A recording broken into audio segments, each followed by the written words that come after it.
the Oklahoma newsroom, you're watching the Press Row. I'm Jenni Carlson here with Barry Tramel. Barry, lots of college football action to talk about this week, but we'll go with the big game around here. That's Oklahoma State down at Texas, a 2:30 start. It's an ESPN game, and Texas thinks they've got him a quarterback. Do they?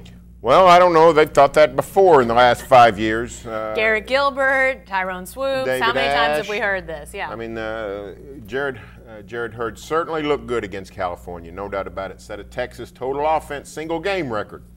But the truth is, the Horns have thought they had the second coming of Vince Young before, and that was with Tyrone Swoops.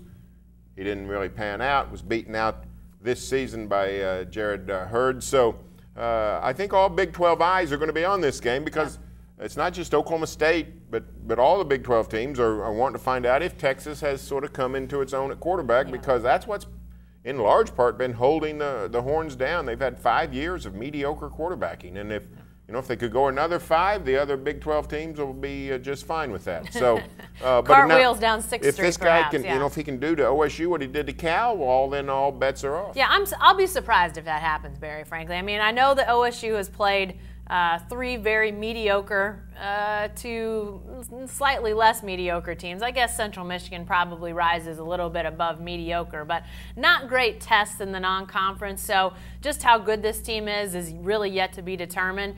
But I think this defense is really pretty good. I think it's better than Cal. Cal never has been known for having great defenses. Even when they had their really good teams under Jeff Tedford, they weren't great defensively. So I don't think that Cal's defense put up a great test. Of course, the yards that Hurd put up, I mean, they're right there in the same ballpark as what we saw at Baker Mayfield down at OU. So you can't discredit just the kind of performance that we saw. But I don't know. I think there's so many questions with this Texas team. Obviously, getting a quarterback, it has to give them hope, Barry. At the very least, it has to give them hope. But this is a Texas team still riddled with a lot of problems. Well, I mean, yeah. I mean, even if Hurd is the answer, it doesn't mean Texas is going to win. For crying out loud, I think OSU will light up the Texas defense.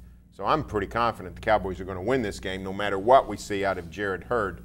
But he is a run-pass guy. You got the extra intrigue of he's a disciple of John Walsh, played for John Walsh, JW's father down at Denton Guyer. JW and Hurd have a really good relationship, mentor protege type thing going. So a lot of intrigue in this game, and Texans want to see if Jared Hurd can break them out of this cycle of quarterbacking they're on. You know, though, even though I say there's hope down in Texas based on Hurd and his performance last week, I hear there's over 10,000 tickets still available for this game, maybe closer to 15,000. So the Big 12, there may be more interest around the Big 12 than there is in Texas country about this game.